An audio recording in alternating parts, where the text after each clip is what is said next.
What's up, guys, and welcome back to the Nerd Castle. My name is Splattercat, and I'm here today playing a bit more of Expeditions Conquistador. And so where we had left off, we'll do a tiny bit of a recap here. We had played around with hallucinogenics. Our party went through sort of a college phase, I guess, just getting ridiculously high all the time and getting themselves into trouble. Now, we had turned in the quest to heal the Padre, who was very, very sick here back in Santo Domingo. And so now we need to head out and focus on our main quest. And I did want to tell you guys, this is the point at which my experience with the game takes a nosedive. And so from here on out, as I said, this was going to be a partially blind LP. And so from here on out, if I do anything stupid, I apologize. But unfortunately, it is what it is. My experience has run out with the game. So we'll see how things go. We'll see if we survive. And we'll just basically take things as they come. Now, we have an enormous supply of food. We have an enormous supply of supplies, I guess, actually. We have a lot of everything. So taking a look at our inventory here, we've got tons of gold, lots of rations, lots of medicine, no equipment though. So actually, I may camp here and we may go back and see if we can buy ourselves a bit more equipment. So let's go to the camp menu. I made the terrible mistake of camping on the road, which is going to hurt us, but oh well. We gained 4 meat, so we didn't have the greatest catch, but we are going to have to go back to town. And we've got enough resources on us to where I feel like it's kind of a waste to run around with all that because we could lose it at any moment based on a randomly generated event. So why not spend it now? Because it's burning a hole in our pantaloons, I guess. We weren't wearing pants at this point. We still had those pantaloons or whatever those things were that like tied at the knees, and then you had like the crazy little socks and everything. Well, maybe that was a tad later. I don't know. My knowledge of historical pants is sadly lacking. And at this location, he's got 20 supplies, 20 equipment. So we're going to buy 9 there. That's fine. We aren't going to need many more valuables, I don't think. We can probably get rid of a little bit of our medicine too, so that seems about right. And then maybe a little bit of food even. I'd like to get ourselves locked down, I think. Yeah, that seems about right. And so with 17 equipment, we're looking at a pretty substantial boost to our combat capabilities. And so let's run through everybody here and see what we can upgrade on our regulars. I'm not going to focus too heavily on upgrading people outside of my normal party members because I do think you have to focus on certain people in this game because you always have too many people that aren't going to be participating. So let's take a look at Ortega first. And I was actually considering, Ortega's already been upgraded to veteran, and so what's the next rank? 600. I know for a fact there's a hard cap on how many you can have in your party, so I think you can have 1 lieutenant and 3 sergeants maybe, I think is the ultimate result that you end up with. For now though, let's find, since we already have a veteran warrior, what is his class? A shaman. And so he's still a useful, what are his skills? Let's take a look here. He gets restore, and that gives health, and on this one he gets curse. Alright. I may start messing around with other classes in the next little bit, although if the system ain't broke, why mess with it? So that's kind of the conflict I have at the moment. I think I'm going to upgrade, what does she get for level 3? Throwing knife. Throws a knife at a target 3 hexes away from the scout. I don't see that being incredibly useful, actually. What do my archers get, or my aimed shot? Makes an attack with only half the normal distance penalties to accuracy. That's not that great either, and so all of the veteran abilities seem to be sort of lackluster. I'm not really sure which ones I should jump straight into. I suppose we can start upgrading other people, worst case scenario, because it would never hurt to have extra people on staff who are leveled. I suppose I could just level up my other soldier, but I guess I'll go with her. Ana Vidal, the throwing knife, I suppose could be useful if she can't quite get closed with somebody. Now let's take a look at the abilities she has here. And I don't really know what I want to give her. Her defense increase would be nice because her defense is pretty piss poor at the moment. We can give her a poison resistance, which would be nice. We can make her get critted less, which would be alright, I suppose. Let's look at the veteran. She gets extra health. That would be good. And the critical chance increased by half. I think I'm going to go with fortune favored there because she's got a 4% crit, so a 6% crit would be mighty fine. And so we'll go with that. The other things we'll give her skills in, and since she's maxed out patrolling, we're going to give her hunting skills so that she can help preserve food in the worst case scenario. I was a little conflicted between herbalism and hunting, but I think we'll stick with hunting for now. And that's going to be a nice little grip of our XP for the moment. And so let's head back out. Oh, never mind. We haven't assigned our equipment yet. Let's go to Vidal. And we will give Vidal, let's buff the hell out of her damage. So she's almost dealing 60 damage per swing, which is a very impressive grouping of events. We'll take Yeah, we'll just use everything we just bought to buff her up. Since she came back from her adventure with treasure and so forth, we're going to give her lavish warlike gifts. And so that's what she's going to do. She's just going to walk out completely covered in armor. She's going to be like a ridiculous knight of battle. And let's head down this road, I believe, because this is going to take us to the mine. I can't guarantee we're going to get there during the course of this LP, but hopefully we do. I may travel on the side of the road. Oh, we found some valuables in an abandoned hut. It's amazing how many abandoned huts there are, but given historical evidence, it makes sense, I guess. We also got 12 meat, which is going to hold us out for the rest of the day. And let me see, I can't zoom out any farther, so I apologize if you feel like you can't see on the sides of the road. I feel the exact same way, unfortunately. Let's see how much progress we're making here. So we're about halfway to our destination. Yeah, we'll make it to the mines, no problem. Hopefully we don't end up getting ambushed in a really kind of sinister sense, because those ambushes we've been facing in the last couple episodes have been pretty difficult, and I'd hate to have to do any save scumming or anything like that. I'm trying to do this as sort of a hardcore run so that if we end up in trouble, we just go with it, and if the game ends, it ends. And so we got 11 meat that day, but our guards allowed some of the wood to be stolen from our supply piles. That's fine. We've already got plenty of booby traps and things made. I'm not completely concerned about the density of our barricades and so forth. Although, let me take a look and see. Okay, so we don't have enough wood, unfortunately. The 2 wood, we're a little low on everything but oil. And once again, I will express that I wish you could trade some of the craftable items for other things, just because they seem to sit around quite a bit. We do have some spike traps. I don't really know how much damage those do. I've never had the opportunity to deploy one just yet. I am looking forward to it, so if we get ourselves in over our head and they give us a preparation phase, by any miracle, I would like to try them out and see what they do. We found some medicine on a dead corpse, and we also got food for the day. So once again, looking good. We're sitting pretty with our supplies, rather than sitting just fugly, just doing the old Quasimodo sit, begging for sanctuary from our own ugliness. Now, I believe we should almost be there. Yeah, we're almost there. I really don't know how much longer this is going to go. We've more or less explored all of Hispaniola, so we'll see what there is to on offer. I don't really know if they're going to let us go to Mexico after we finish this one off, or how the whole thing's going to run, but we've made it to the mines. It looks like they're using some kind of layer mining, whatever. After a long march through the mountains of Maguana, your advance party doubles to warn you that we're coming up on the mines, but they are abandoned. You find a place to hide the carts, and we take a look at the mine with our troops. There's nobody in sight, and a light smoke rises lazily from a shack near the edge of the mine pit. We'll take a few people and sneak closer to the shack. We move along the edge of the pit, and we stay low. We try and sneak up on these guys, whatever they're doing. Half a dozen armed men are in the pit searching the corpses of Spanish soldiers. One of the men shouts up to the shack and calls Esteban's name. Oh, it's on now. It's on like Tron. And so we duck behind cover and let's watch the... Ooh, he's got a manly beard. I don't know if we can take him. That mustache is impressive. That is a mustache that just oozes command. The door to the shack opens and Esteban comes out. He has no shirt on and he's bristling with muscles that fill the entire door frame. It leaves little room for his head, which is adorned by the most impressive and unreasonable beard you've ever been challenged to comprehend. Are you finished? We listen in. See, there is nothing left of value. Esteban grabs his sword from the side of the cabin and comes to join his men with a grunt. Their lieutenant refused to speak. His resilience did him honor. Let's be off. We have to rejoin Jacomel and the others soon. Ooh, we have an option here. We can either confront them or we can let's continue listening for now.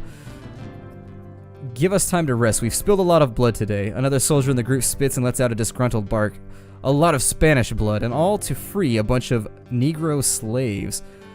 Interesting, so continue listening. The other men fall quiet. Esteban calmly walks up to the dissenting man and places a hand on his shoulder. Careful, Chachu, you're hurting my feelings. Huh, well, if they're trying to rescue people... Esteban once more turns his gaze to the man who spoke out, then he lifts his sword. Chachu eyes the blade a little warily. I suppose we'll continue listening. Esteban sheaths his sword and Chachu visibly exhales. Then the giant punches Chachu square in the face, knocking him to the ground. Everyone else immediately starts laughing at Chachu's expense, and Esteban extends his hand and helps him to his feet. I know you're all tired, but we have to move out. We've got Santo Domingo isolated now, and all we have to do is apply the coup de grace. Let's set an ambush for them, I guess.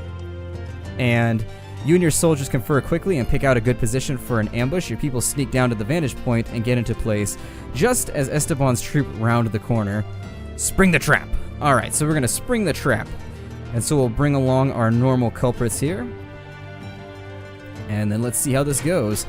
I'm expecting calamity here. Anytime I go into combat against my foes like this, I feel a little terrified about what's around the corner. But I think with the equipment and so forth that we have, we should turn out okay.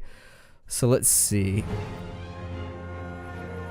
So it looks like we do have the preparation phase on our side, and we've surrounded them completely. However, I'm going to explain to you why I don't like this situation. They're all within walking distance of us, and we are not within walking distance of them, which is very, very disappointing. This ambush is actually more in their favor than it is in ours, because they're consolidated. And so what we're going to have to do is we're going to have to move everybody as close together as possible. This guy's going to have to make a run for it, I think. If they all try and dogpile on him, this is going to end very, very quickly. However, what we can do is we can lay out a few traps. So let's go ahead and we'll put in barricades up here. And can we put down another one? There it is. And then we'll put a spike trap, I think, in the final slot. Let's take a look here. Okay, so we got a spike trap. And then that's going to force them over into this direction. And then with that done, we'll leave it where it is. We have our turn. And so, oh God, I don't really know if I want to retreat back and force them to kind of split up and figure out what they want to do. I wish that my entire group was over here. They are actually more consolidated than we are, which means they're in position to potentially deal a huge amount of damage to us, especially since most of my troops can't even get to them on the first turn. This is actually kind of a piss-poor situation for us, and I don't like it very much.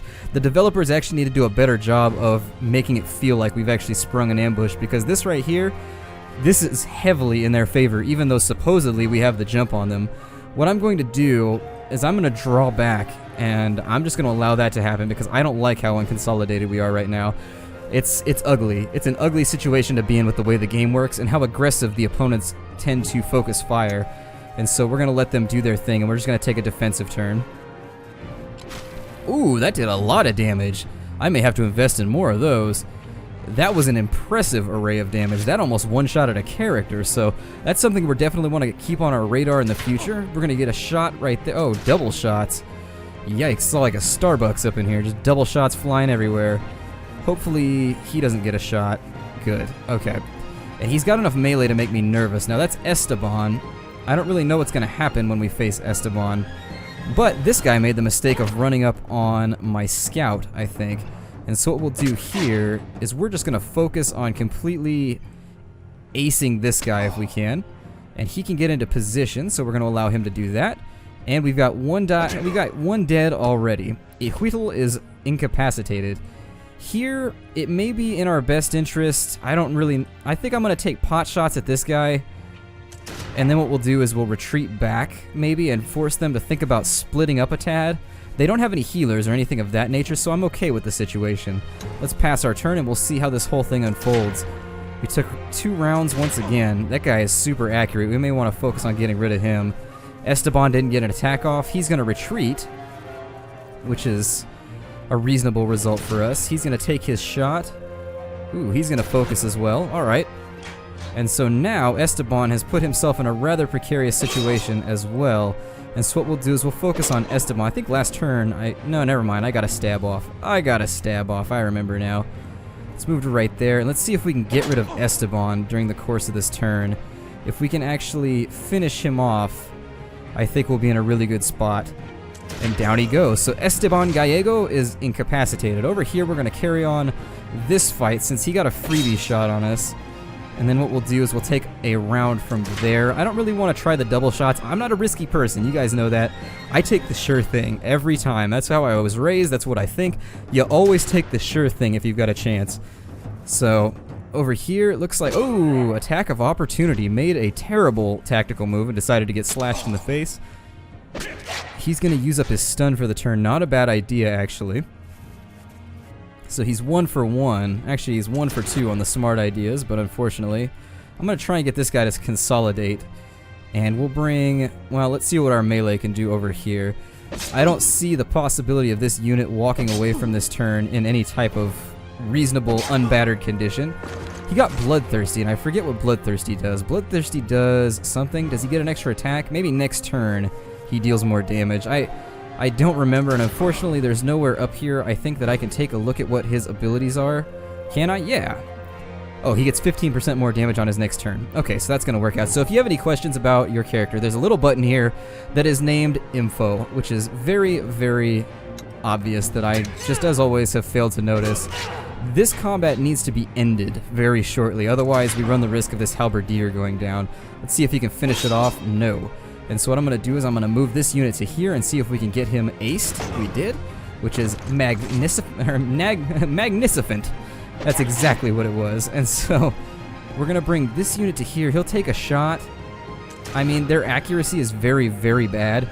And so, unfortunately, I can't guarantee a hit there, but we lucked out, even with the 33% chance, a flawless victory. So we went straight Mortal Kombat on their asses.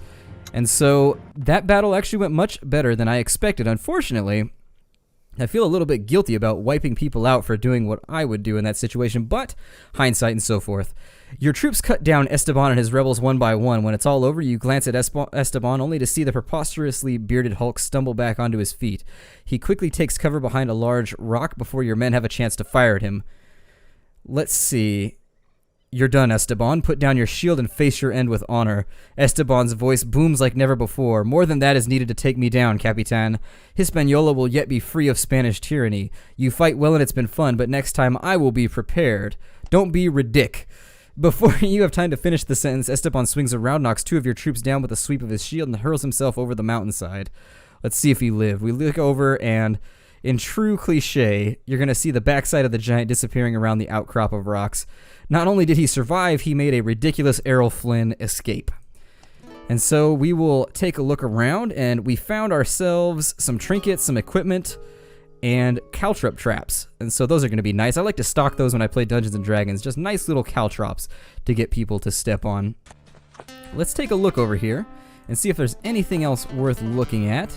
There's some treasure over here, so I feel pretty good about running over there to snag that.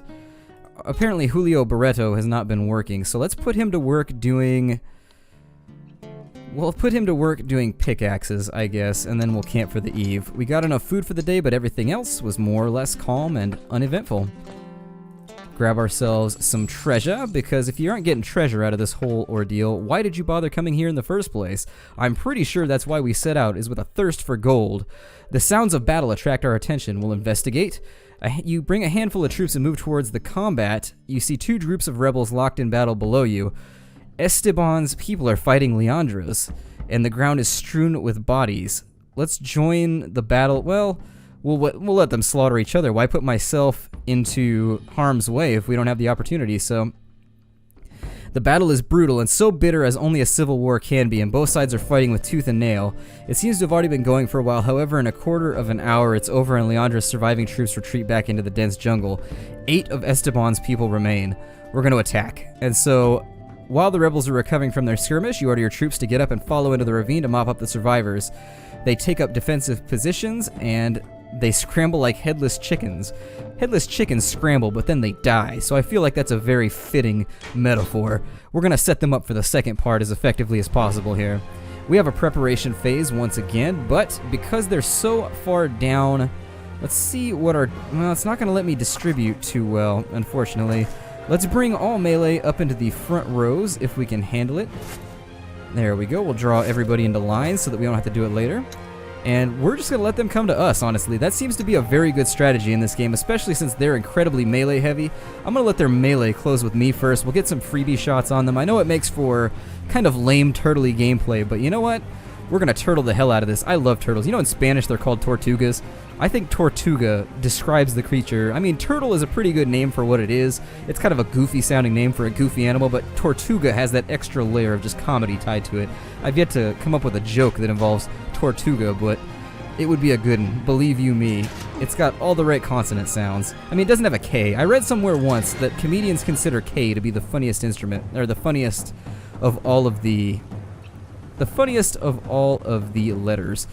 I don't really know why that is, but, you know, let's go ahead and we're going to form a line. I mean, they're going to get freebie hits on us, unfortunately. But they're going to maul this guy in the first place anyway, so why bother kind of being terrified of the results here?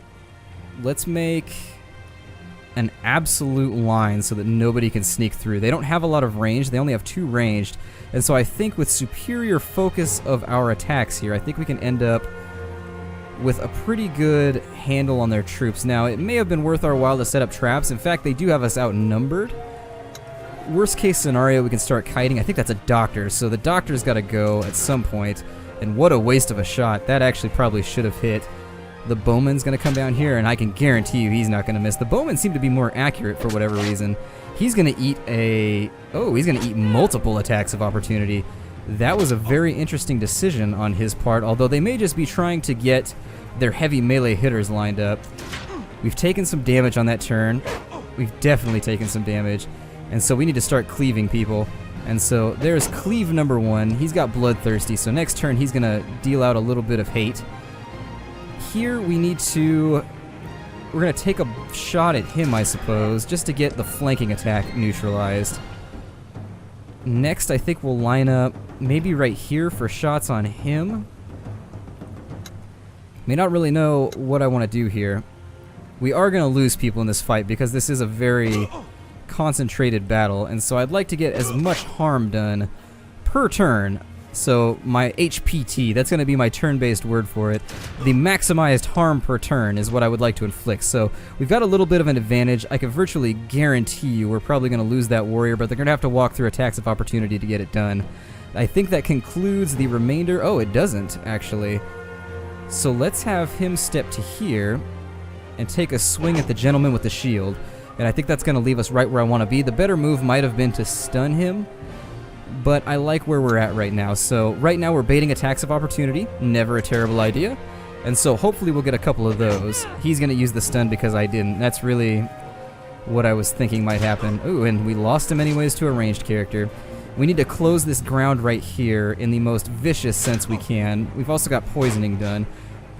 And let's get rid of this shieldy guy right here. We got a nice little crit in. Somehow I sincerely doubt that's going to finish him. But I am going to put a stun on him. And he got a critical, which is going to be nice. What we'll do is we'll walk up here and we'll block this location so that we have somebody else in thick armor kind of hanging out and doing their thing. That doctor's going to come back in and heal him, but it's okay. He's wounded. I don't really feel... Oh, an AoE! That is an interesting turn of events. I wasn't aware that archers actually got that ability. We baited an attack of opportunity there, which I'm very happy about. That's going to turn out in our favor in the long run. This game is more about total damage inflicted than it is actual kills. If you look at total damage inflicted, you can get a better idea of the way the combat's going. Now, the stun has worn off, and we're going to kill him. And now that he's down, who's got an attack left? There we go. We need this doctor just... There we go. The doctor's down. And so it looks like it's going to be mostly cleanup work from here. Everybody else is looking pretty squared away. And that AoE was... that did an impressive amount of damage, actually. AoEs tend to be very, very powerful in games like this. They tend to pop off and just do the kinds of things that you only wish you could do on a regular basis. I'm going to close, and I can't guarantee we can kill this gentleman over here during the course of this turn, but we're going to try. We're going to do our damnedest, I think. Because if we were a beaver, we could not build a damn to give about his well-being. And he's got a melee weapon. I was like, why won't it let me target? And he's down. And so we're down to one enemy left. And so that combat, all things considered, went very, very well. We need to end this before the poison finishes off, though. And so down he goes. We lost one man during the course of this turn. It's going to be all right. He's got harmless ballistic trauma, so he got grazed. He did lose equipment from it, unfortunately, but it's going to be all right. We've got plenty of money and so forth to clean that up. Now we found 15 rations, 1,000 valuables, 10 equipment, and 2 caltrip traps. We also got 100 experience, which is the main reason why I go into these most of these conflicts. After the battle, you search the bodies of your defeated enemies and those of the people who fell in the skirmish, and bring a decent haul of equipment, rations, and valuables. Okay, and so let's head on back to camp. We've got to make sure we get somebody healed during the course of this whole thing. And I believe, where is he? There he is. And so we're down a guard right now. We're going to give him, yeah, I'll do it. I could assign Adel to do it, but... You know, we're going to give Adel a break. He did his thing, and we found and disarmed a spike trap. That makes me really, really happy, because those spike traps seem to get her done Now let's head back to Santo Domingo and see where it's at. We've been wiping out Esteban's forces, so I can't imagine he's going to make any type of dent in the overall defenses of a walled city. But sometimes you get surprised by things like that. I'm going to grab this treasure on the way back because why not? Additionally, I don't want to camp on the road because it tends to be lackluster in its yield. We're going to have Bernardo Trevino jump back into his guarding role. We gained 6 metal, and we got 10 meat for the day. And so the metal's going to be helpful, although what we really need is more wood. We've got a peccary over here, which I think we're going to focus on taking out as best as possible. And we got him. And so let's make sure there's nothing in this foresty area because we didn't clear any of this out. It respawns on occasion. So why not make sure we're getting the maximum amount of stuff that we can possibly get? We have enough rations or we have enough daily meat to do some preserving. Hopefully, ooh, they brought back 10 meat and we got the 11 rations. So once again, we just seem to be doing better and better and better. We've got what looks like another group approaching us, and it's a group of Spaniards that have been tracking us. We've been keeping a close eye on them. They come up with the weapons at the ready, and so we're going to defend ourselves. Let's do it. Hopefully this isn't too sinister of an ambush, but let's do it. I am interested in training one of my doctors to maybe go into combat from here on out. What do they have? 7? That's not quite so sinister as it could be.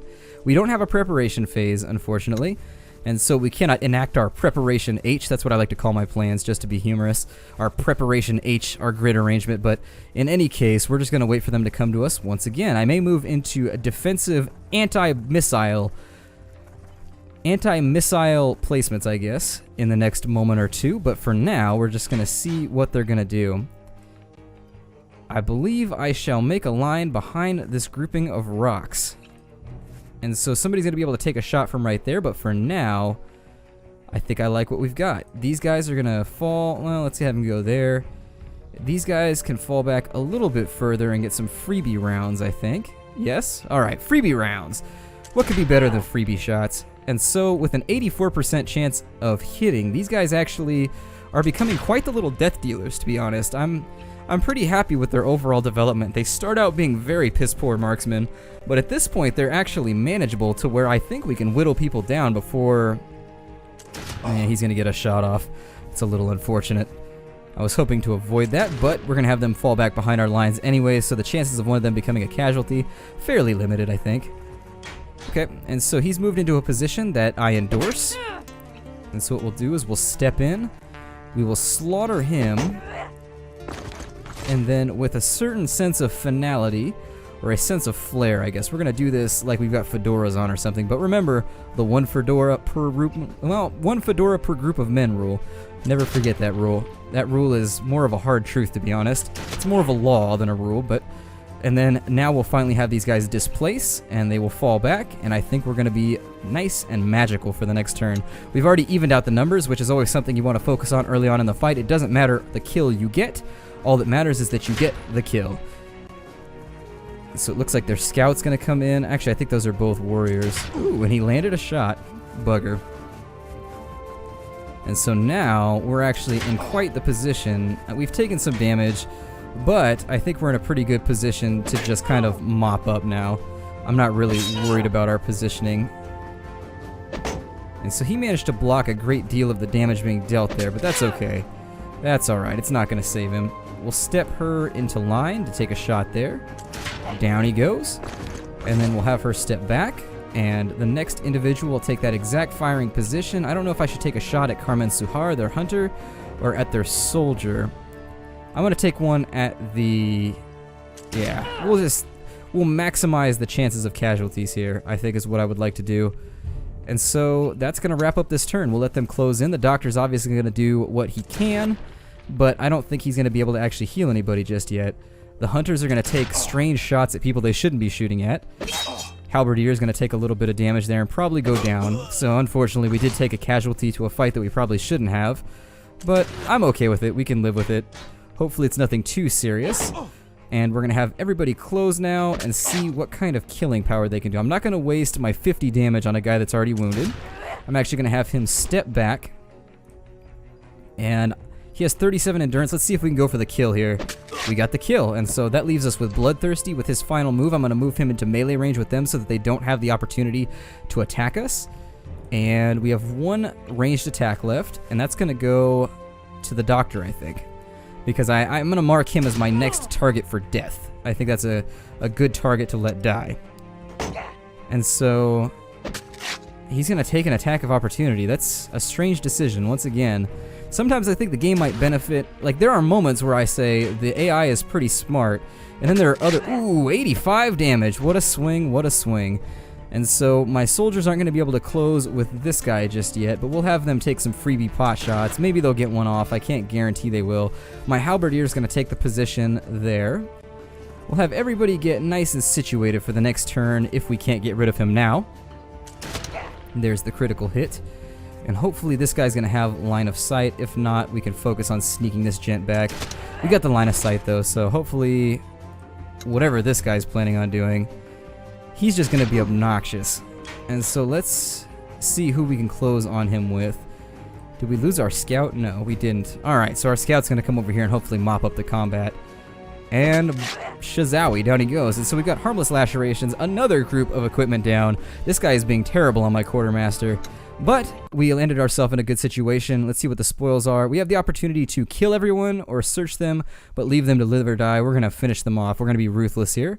Peaceful people got grumpy, but our aggressive people got happy. We gained ourselves 3 equipment, 9 rations, a little bit of treasure, some metal, and some ropes. Once again, not the best haul, but the experience is what matters there. That extra experience is going to come into play down the line when we do our upgrades. All that out of the way, it seems as though we have run out of time. It has kept ticking on into the future. So let's go ahead and we'll step away from this for now. My name is Splattercat. Thank you for joining me here in the Nerd Castle for another episode of our Expeditions Conquistador Let's Play. I feel as though we're drawing to the conclusion of the storyline, although I think there may be some little twists available for us. But thank you for joining me, and I'll see you guys next time. Take care out there, everybody.